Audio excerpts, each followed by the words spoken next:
다음으로 김병훈 국회의원님께서 노후계획도시 특별법에 관한 입법 진행 현황에 대해서 소개해 주시겠습니다. 큰 박수로 맞이해주시기 바랍니다.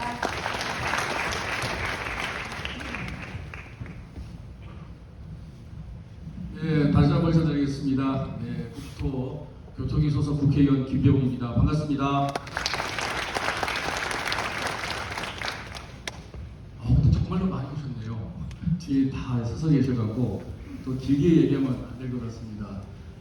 이 초림초 이 체육관이 정말 뜻깊은 체육관입니다. 원래 초림초가 체육관을 지으려고 했었는데 주변 주민들과의 민원 때문에 한번 체육관 짓는 게 무산된 적이 있었어요. 그리고 제가 이제 초선 때 제 기억으로 한 33억 원 교육부로부터 유치를 해서 이 체육관을 지었는데 오늘 이렇게 주민들의 이 회의 공간으로도 활용을 할 수 있어서 국회의원으로도 되게 좀 뜻깊은 그런 장면을 목격하게 됩니다. 여러분도 아시다시피 박수.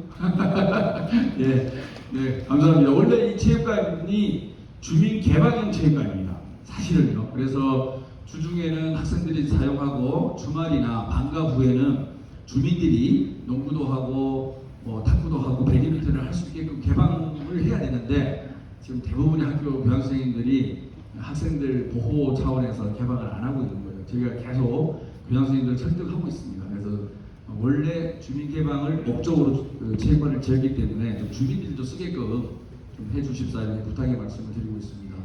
여러분도 아시다시피 이제 분당 신도시가 지어진 지가 30년 지났습니다. 분당을 포함해서 5개 신도시가 1990년대 초반에 노태우 정부의 200만 호 주택 건설이라는 사업을 이루기 위해서 5개 신도시에 대규모의 아파트가 지어진 거죠. 아마 전 세계에서 이렇게 단기간에 특정 지역에 대규모의 아파트를 공급한 사례는 거의 없을 겁니다. 5개 신도시 하고요. 그리고 택지 공급 촉진법이나 등등 공공의 목적에 의해서 목동, 그 다음에 중계동 이런 그 노원구 쪽, 그 다음에 대전 둔산지구, 부산 해운대 등등 이렇게 전국에도 계획도시가 있습니다. 따라서 정부의 주택 정책에 부응하기 위해서 이렇게 지어진 아파트의 노후화에 대해서는 정부가 일정 정도 책임을 지고 지원을 해야 되지 않느냐라는 게 저의 생각이었습니다. 그래서 작년 3월 법안을 발의하게 됐는데요. 그때는 제가 상임위원회가 정무위원회 간사를 맡고 있었습니다. 저는 원래 금융증권 쪽으로 원생활동을 하는 어원인데요. 근데 이 법을 통과시키기 위해서는 상임위를 바꿔야 되겠다 생각해서 작년 6월에 국토위로 상임위를 옮기게 됩니다. 근데 정말 경쟁이 치열한데 어떻게 운 좋게 상임위를 옮기게 됐습니다. 근데 상임위 와보니까 신도시 출신 의원들 저밖에 없는 거예요. 29명 국토교통위 소속의 국회의원 중에서 신도시 출신 의원은 저밖에 없었습니다. 그래서 상당히 처음에는 분위기가 아주 어려운 상황이었습니다. 왜냐하면 수도권에 지금도 집중이 가속화되는데 이렇게 신도시의 용적률, 이런 안전진단 면제 이런 것들이 주어졌을 때 지방 소멸이 더 가속화된다. 그리고 특정 지역에 이런 특혜를 주면 되느냐 이런 게 대다수 의원들의 반론이었습니다. 그래서 진도가 상당히 안 나가고 있었습니다. 그러던 차에 이게 아까 우리 김태형 위원장님께서 말씀하신 대로 여야 대선 후보 공동공약이거든요. 그러던 차에 제가 우리 당의 일기 신도시 특별위원회 위원장을 맡게 됩니다. 맡아서 제가 당에다가 설득을 한 거죠.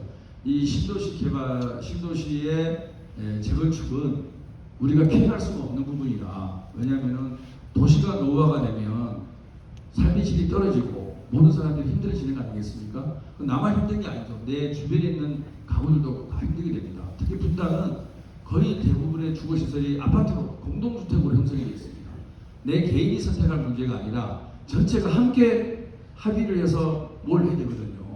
그래서 이제 이것을 정부가 방치를 하고 있다 그러면 개인의 삶의 질 저하뿐만 아니라 우리 주변의 삶의 질 또한 떨어지게 될 것이고, 그런 분당이라는 도시 브랜드 가치가 땅에 떨어지고 결국에 국가 경쟁력마저 하락하는 엄청난 우리가 재난에 처할 수 있는 거고, 이건 분당만의 문제가 아니라 일산, 평촌, 중동 등등의 문제도 있고, 아까 말씀드린 목동, 노원구 등등 있는 거죠. 그리고 이제 우리 이후에 지어진 도시들도 똑같은 문제가 생기는 거 아니겠습니까? 그래서 이거는 분당만의 문제가 아니라 대한민국 도시 개발을 앞으로 어떻게 할 것이냐, 미래 지향적인 관점을 갖고 이거를 접근을 해달라, 이런 거시적인 차원에서 접근을 하게 된 겁니다.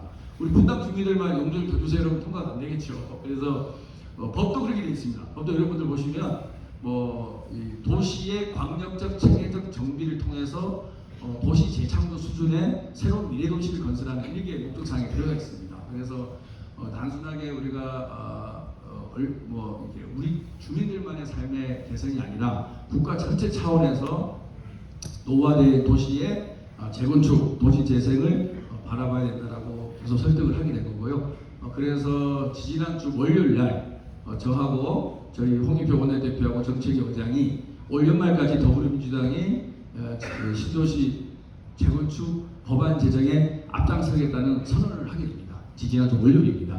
그리고 화요일 날 윤석열 대통령이 이제 화답을 하게 되는 거죠. 국회에서 그러면 더불어민주당도 찬성했으니까 국회에서 법을 잘 만들어 주십시오. 이렇게 이제 급부사를 하게 됩니다. 그전에는 1, 2, 3차 법안 소위에서 계속적으로 여러분들 법안 소위 회의록을 보신 분도 있지만 저만 찬성하고 나머지 분들 다 반대입니다.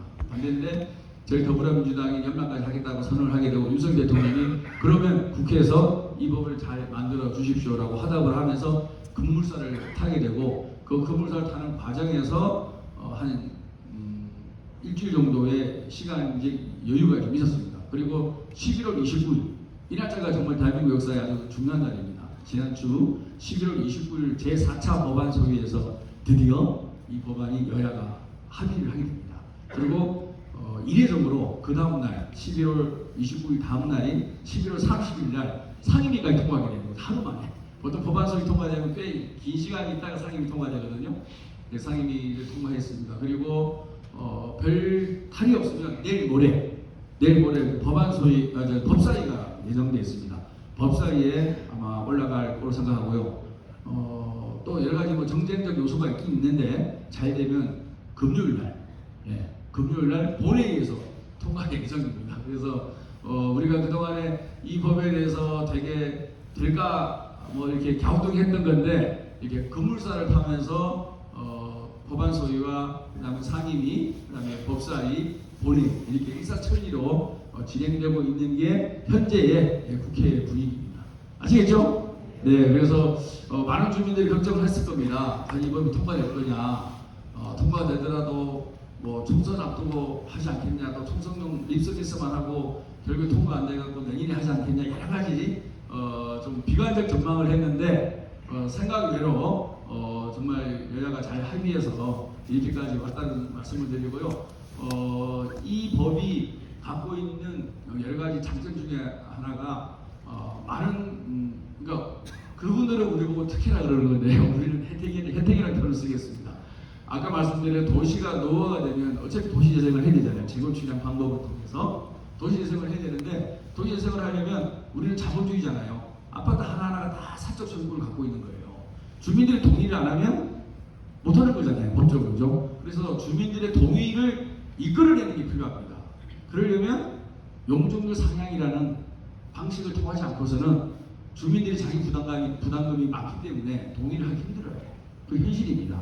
그래서 용적률 상향이라는 인센티브를 통해서 주민들의 동의를 이끌어내는 거죠. 다만 그게 어디까지 적정한가?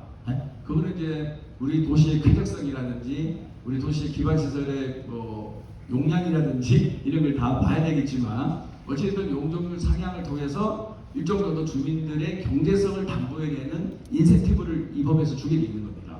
두 번째는 안전진단입니다. 안전진단은 지금 법은 거의 건물이 무너질 때 안전진단 등급이 2등급이 나와야지 재건축이 되는 겁니다. 근데 그러지만 앞으로 10년, 15년, 20년이 가도 2등급이 나올지 안 나올지 모르는 게 현실이거든요.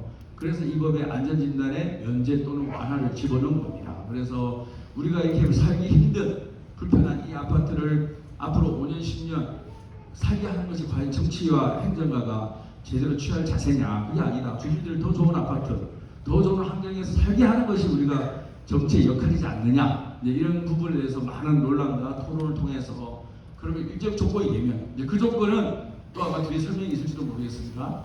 통합 재건 여기서 통합 재건축이지 않습니까? 통합 재건축 그다음에 공공성 제고 그를 통한 도시 기능이 이제 올라갔을 때 이런 조건이 있습니다. 어쨌든 이런 조건을 충족하는 통합 재건축을 했을 때는 이제 이런 안전진단에 면제 또는 완화.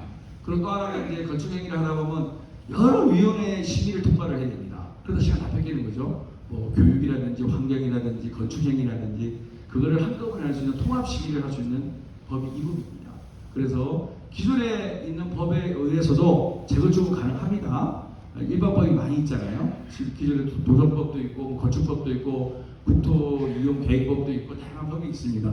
기존의 법에서도 재건축은 가능한데 왜 특별법이냐? 기존에 있는 법 갖고 분당에 재건축을 하기에는 경제성이 떨어지고 안전진단에 따라서 시간이 많이 걸리고 여러 위원회 때문에 시간이 많이 걸려요. 이러한 기존의 일반법의 문제점을 극복하고자 특별법을 만든 거예요. 특별법을 만들다 보니까 저항이 많은 거죠.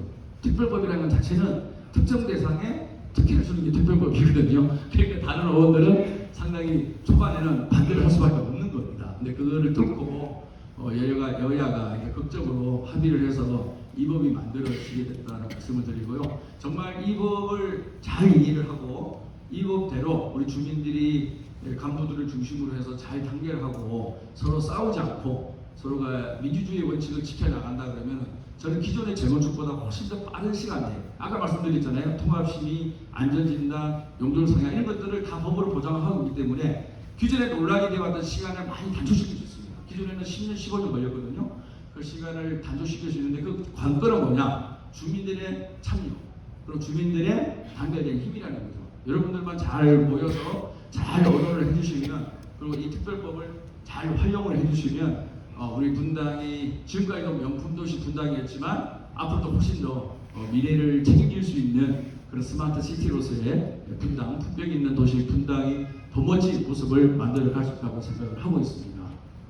제가 더 이상 말씀 안 드리면 너무 서 있는 분이 많으셔갖고 이상 국회에서 제가 논의를 하고 있고 올해 통과시킨 법안의 내용에 대해서 개괄적인 설명을 드리고요. 혹시 나중에 질문이 있으면 질의응답을 통해서 또 말씀을 드리도록 하겠습니다. 감사합니다. 고맙습니다.